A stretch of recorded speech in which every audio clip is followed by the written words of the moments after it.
Hello everyone, कैसे हो आप सभी लोग। Myself Nikhil Raj Purohit and I welcome you to physics by Nikhil Raj. तो देखो, अपने इस वीडियो में बात करने जा रहे हैं जो अपने पास एचटेट पीजीटी फिजिक्स एग्जाम होने वाला है ना, 2026 के अंदर।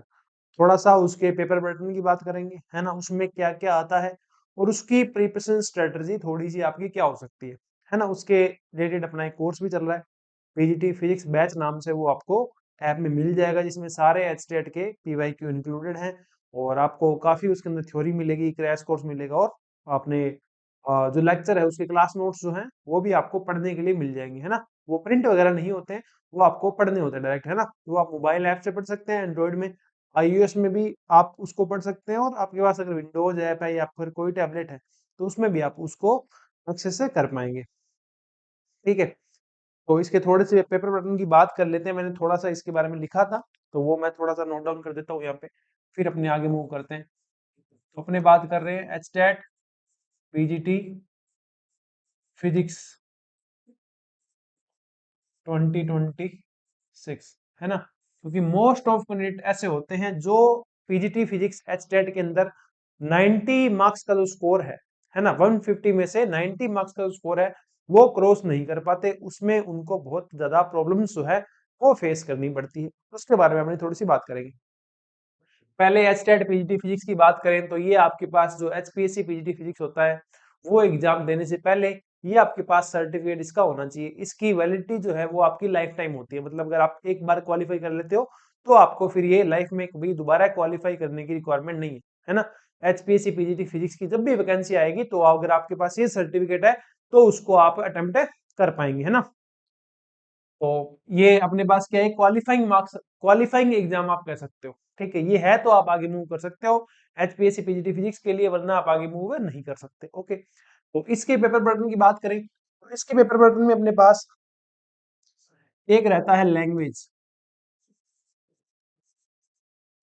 लैंग्वेज के अंदर जो अपने पास हिंदी आती है, ठीक है, उसके अपने पास आते हैं 15 क्वेश्चन। कितने? 15। इसी तरीके से अपने पास इंग्लिश भी आती है लैंग्वेज में ही, उसके भी अपने पास आते हैं 15। ओके, और आता है क्वांटिटिव एप्टीट्यूड, है ना। एप्टीट्यूड आता है, वो आता है अपने पास 10 क्वेश्चन का। उसके बाद आती है रीजनिंग।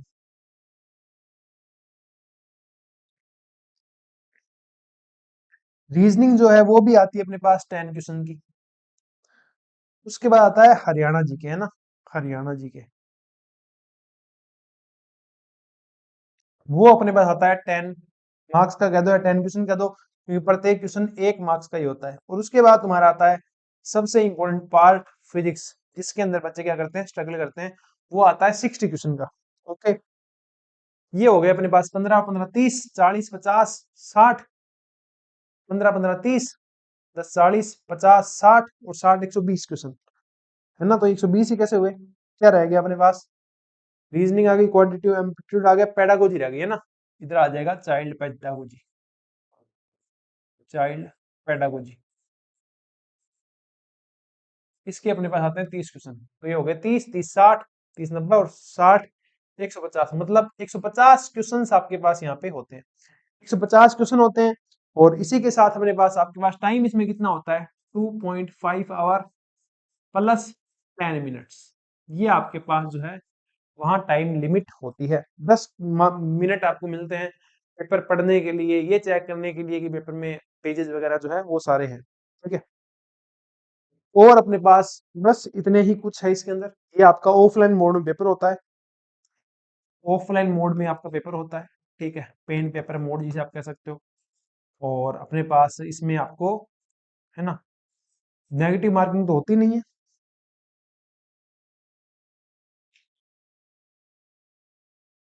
है ना, नेगेटिव मार्किंग तो इसमें होती नहीं है, नो नेगेटिव मार्किंग।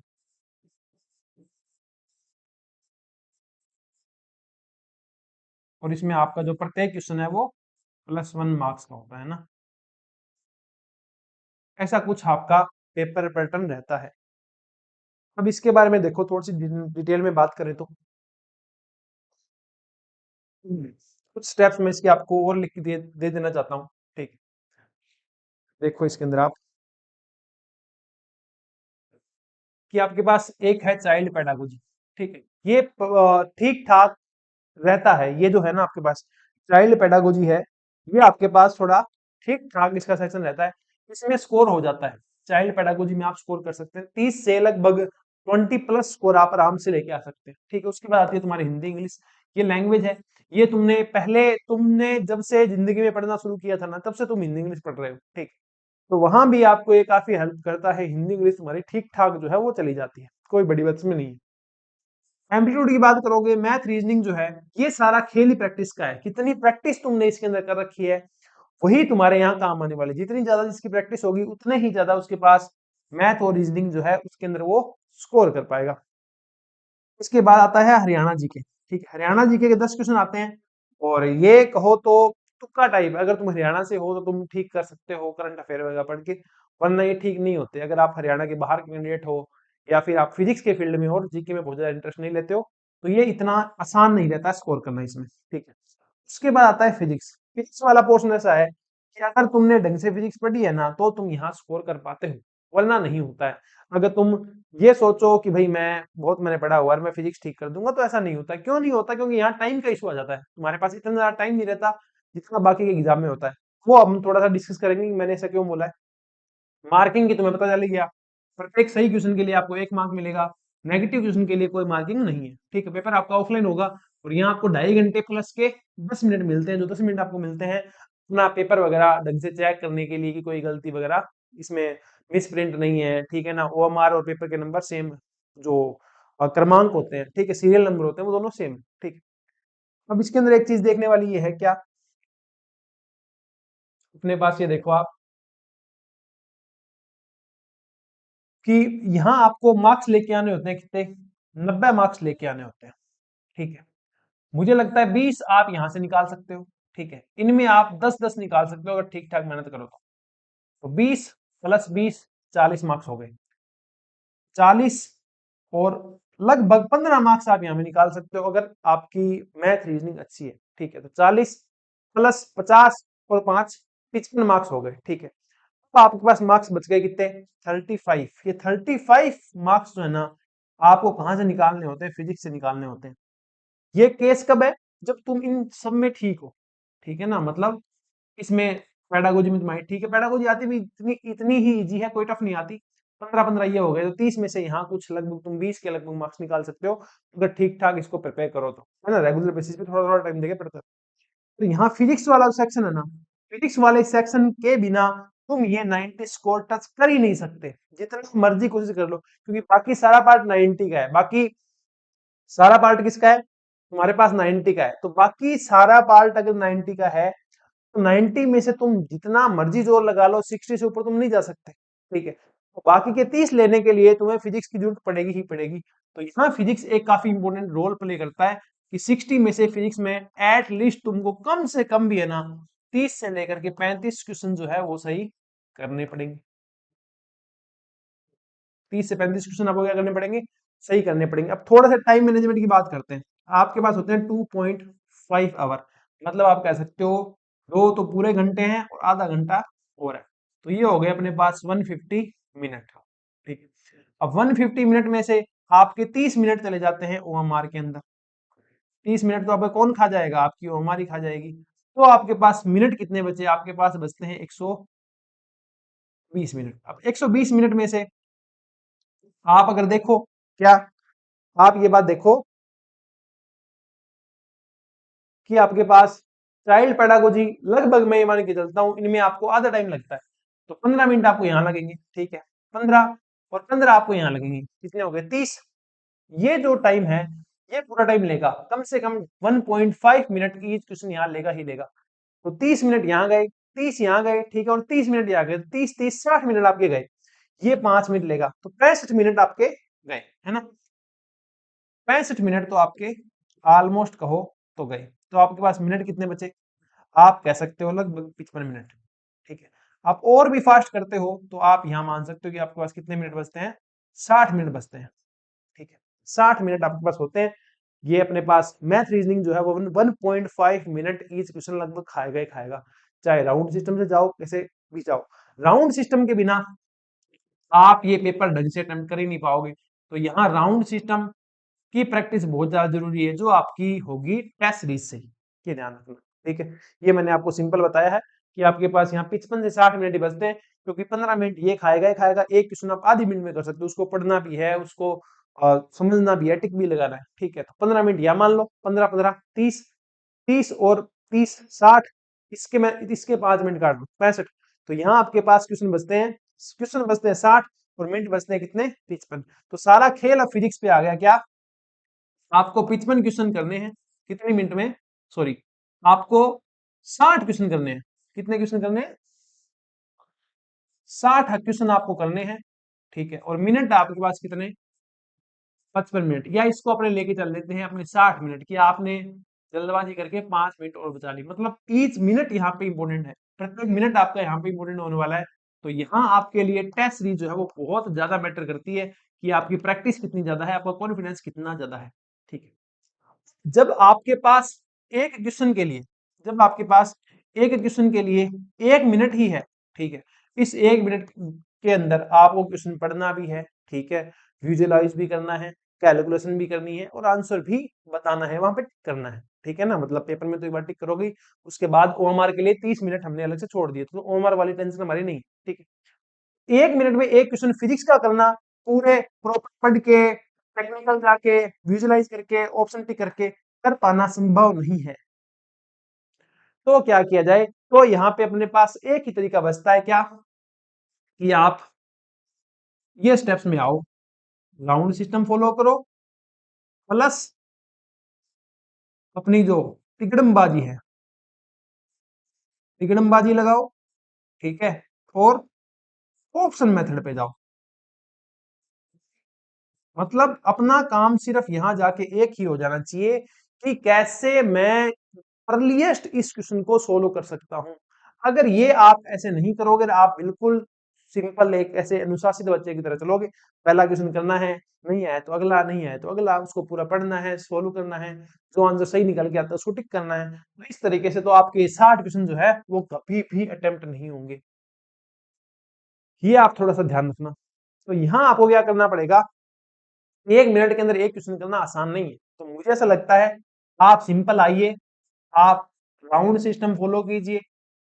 ठीक है, और इस 60 मिनट में से इस 60 मिनट में से आप लगभग 40 मिनट या कह दो 35 मिनट जो है ना, आप लेके चले जाइए राउंड 1 में। और वहां आपसे जितने क्वेश्चन हो सकते हैं ना, फास्ट फास्ट मूव करना है, 1 2 3 4 से लेकर के 60 क्वेश्चन फिजिक्स तक बहुत फास्टली मूव करना है। जहां तुम्हें लग रहा है ना कि भाई ये जो अपने पास पहला क्वेश्चन है,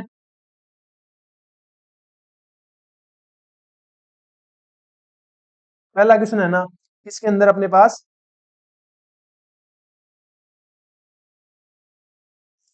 पहला क्वेश्चन जो है ना, ठीक है, इसमें मेरे पास दो ऑप्शन है और इन दो ऑप्शन में से ही कुछ होगा, इन दो ऑप्शन में से ही कुछ होने वाला है।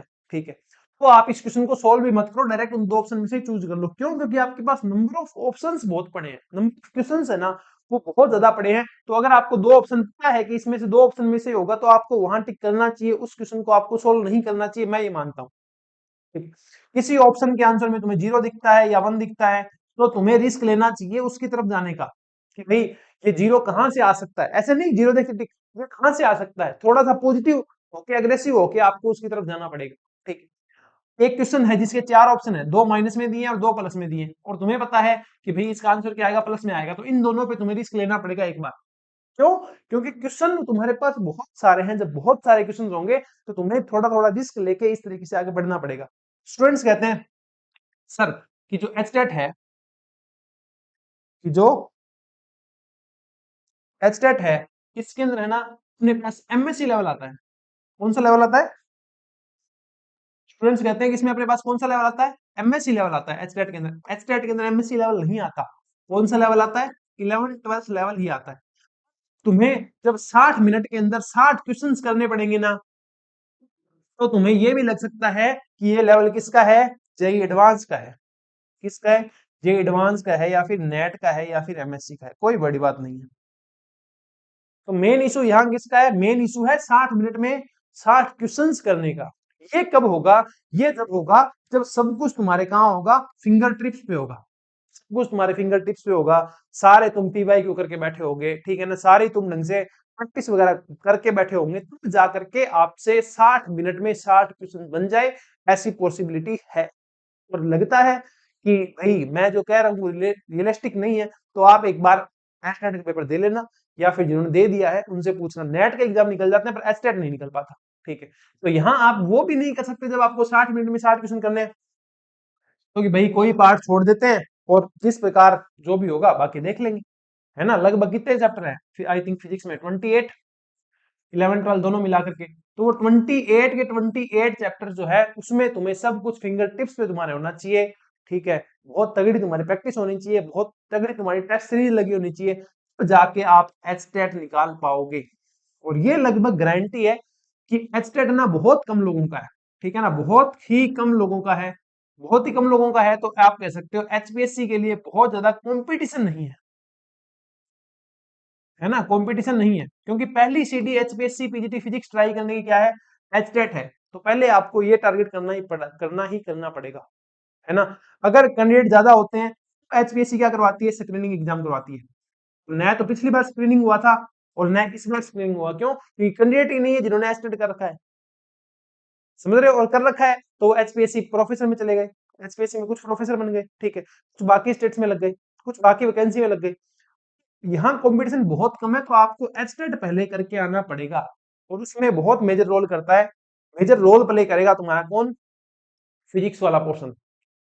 अगर फिजिक्स वाला पोर्शन आपका तगड़ा है तो आप ये कर सकते हो। तो मुझे ऐसा लगता है, सिंपल मैं इसका आपको बताऊं, अगर आप खुद से करना चाहते हैं तो बढ़िया है, वरना हमारे साथ करना चाहते हैं तो अपना बैच है पीजीटी फिजिक्स बैच नाम से, ऐप के अंदर देख लेना, वेबसाइट पे देख लेना, मैं आपको बता भी दूंगा, ठीक है, वो आप देख लेना।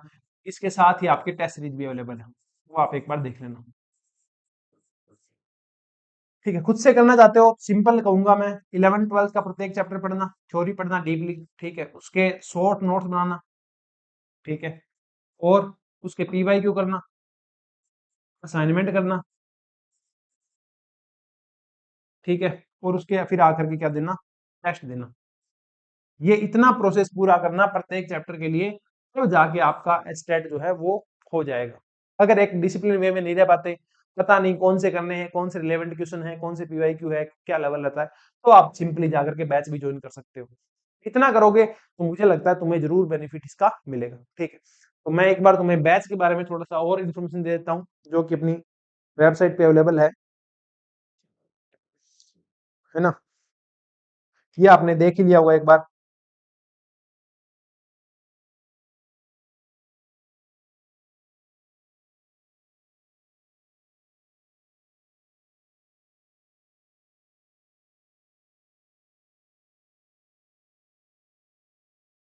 ये अपना ऐप है फिजिक्स बाय निखिल राज, आप डाउनलोड कर लेंगे, प्ले स्टोर में भी अवेलेबल है, आईओएस से भी आप डाउनलोड कर सकते हैं, जैसे भी आपको ठीक लगे वहां आप इसको ज्वाइन कर सकते हैं। ओके। ब्राइटनेस ज्यादा हो गई क्या इसकी? दिख नहीं रहा होगा? दिख रहा है? दिख रहा है, हाँ अब दिख रहा है। देखो, पेड कोर्सेज में आप जाओगे, पेड कोर्सेज के अंदर आपको यहाँ दिख जाएगा, ये प्रैक्टिस बैच वगैरह है, ये एचपीएससी का बैच है, ये आप कर सकते हैं। और तुम्हें ये बैच ज्वाइन करना है ना, ये तुम्हारे पास जो पीजीटी फिजिक्स बैच है ना, ये तुमको ज्वाइन करना है। यहाँ ये पूरा लिखा हुआ है देखो, ये अपने पास एच टेट के लिए बैच है, ठीक है, पीजीटी फिजिक्स बैच है, ये 4000 रुपये का बैच है। इसमें तुम जाओ तो डिटेल्स आप देख सकते हो इसके अंदर, ये सारे तुम्हारे पास डिटेल है, यहाँ बाय नाउ करके आप इसको बाय कर सकते हो। 4000 रुपये, शायद इंटरनेट चार्ज लगेंगे इसके 80 या 100 रुपये, वो तुम्हें पे करने, ठीक है। इसमें डिटेल थ्योरी लेक्चर तुम्हें मिल जाएंगे, है ना, प्रैक्टिस असाइनमेंट मिल जाएंगे, पीवाईक्यू मिल जाएंगे, कंटेंट मिल जाएगा, रिकॉर्डेड लेक्चर तुम्हें मिलेंगे। और ये सारे एग्जाम के लिए बेनिफिशियल है। 11 12 का पोर्शन जहां भी आता है ना, आपको सब जगह इसका बेनिफिट मिलेगा, ठीक है। लेक्चर तुम्हारे बाईलैंग्वेज है, तो ऐसा नहीं है कि भाई तुम हिंदी मीडियम से इंग्लिश मीडियम समझ में नहीं आएंगे। प्राइस की 3999 है, वैलिडिटी इसकी 12 महीने रहेगी, ओके। और एक बात और, किसी स्टूडेंट को ये लगता है कि सर हम तो डिजिटल बोर्ड वाला बैच लेंगे, कौन सा बैच लेंगे, डिजिटल बोर्ड वाला, ओके। तो अपना डिजिटल बोर्ड का बैच आएगा कब, आई थिंक मुझे ऐसा लगता है कि 15 जून के आसपास डिजिटल बोर्ड का बैच जो है वो अपने लॉन्च करेंगे, ठीक है। और बाय करने का फायदा क्या है? अब बाय करने का फायदा ये है कि अगर आप अब बाय करते हो ना, तो वो बैच के लेक्चर भी इसमें ही अपलोड होंगे। आप मेरी बात समझे, मैं क्या करने वाला हूँ, जो बैचेज हैं और वो आपको जिस वैलिडिटी के साथ मिले हुए हैं, जैसे कि ये बैच है तो ये 12 महीने की वैलिडिटी में, तो इसमें भी नया वाला सारा कंटेंट अपलोड होगा 11 12 का। ठीक है, जब आपकी वैलिडिटी एक्सपायर हो जाएगी तो एक कोर्स एक्सपायर हो जाएगा। सिंपल, समझ गए आप? मतलब आप अभी क्यों वेट कर रहे हो, क्यों वेस्ट कर रहे हो अपने 2 3 महीने? भी इसको ज्वाइन करोगे, डिजिटल बैच, डिजिटल बोर्ड वाला बैच जब आएगा तो सारा कंटेंट नया वाला भी उसमें अपलोड होगा। ठीक है, उसकी वैलिडिटी आपकी उतनी रहेगी, 12 महीने इसकी है तो 12 महीने तक वो भी इसमें अपलोड होता रहेगा। ठीक है, कंटेंट सारा का सारा सेम रहता है, वो अपने मन का वहम होता है कि सर डिजिटल बोर्ड है या फिर वो है। उस टाइम मुझे ऐसा लगता है कि मैंने जब पहली बार पढ़ाया है तुम्हें, ठीक है, कंप्यूटर लैपटॉप की स्क्रीन पे पढ़ाया है पावर पॉइंट के अंदर, तो वो मैंने बहुत तगड़ा पढ़ाया है। ठीक है, तो वो तुम्हारे लिए ज्यादा बेनिफिशियल रहेगा। मेरे लिए कुछ नहीं है, मुझे वापस पढ़ के वही रिकॉर्ड करना है, थोड़ा बहुत उसमें इंप्रूवमेंट्स आएगी। ठीक है, तो ऐसा करके आप इसको ज्वाइन कर सकते हैं, ये आपके लिए काफी बेनिफिशियल रहेगा, मुझे ऐसा लगता है। आप थोड़ा देख लेना, ठीक है, इन चीजों को। इसके बाद भी आपके पास कोई क्वेरी रहती है, कोई डाउट रहता है एचटेट से संबंधित, तो आप 63 502 63 164, ये अपने पास व्हाट्सएप नंबर है, इन पे मैसेज ड्रॉप कर देना, अपने डिस्कस कर लेंगे जो भी आपका इशू रहेगा उनको। ठीक है, और किसी ने अगर एचपीएससी का बैच ज्वाइन कर रखा है तो उसको फिर एचटेट वाला बैच ज्वाइन करने की रिक्वायरमेंट नहीं है ना, वो उसके अंदर ही कवर हो जाएगा। वो मैंने आपको बताया हुआ है कि आपको एक बार सिर्फ 11 12 पढ़नी है एचपीएससी के लिए, जब एचटेट के लिए जब आपका एचटेट हो जाएगा तो आप कंप्लीट सिलेबस जो है 11 12 बीएससी एमएससी सारा पढ़ सकते हो। एचटेट में सिर्फ 11 12 ही आती है, दिमाग में अगर कोई कचरा है, बीएससी भी आएगी एमएससी भी आएगी तो वो निकाल देना। ठीक है ना, वो नहीं आता है, ये ध्यान रखना। आरपीसी में थोड़ा सा, आरपीसी नहीं सॉरी, ये एचटेट के अंदर, एचटेट के अंदर 11 12 आती है, एचपीएससी और आरपीसी में 11 12 बीएससी एमएससी तीनों आती है। ओके, इस वीडियो में इतना ही, बाकी मिलते हैं नेक्स्ट वीडियो के अंदर। पढ़ते रहिए, मस्त रहिए, स्वस्थ रहिए, जिंदगी में तरक्की करते रहिए। ठीक है, bye bye, take care, bye.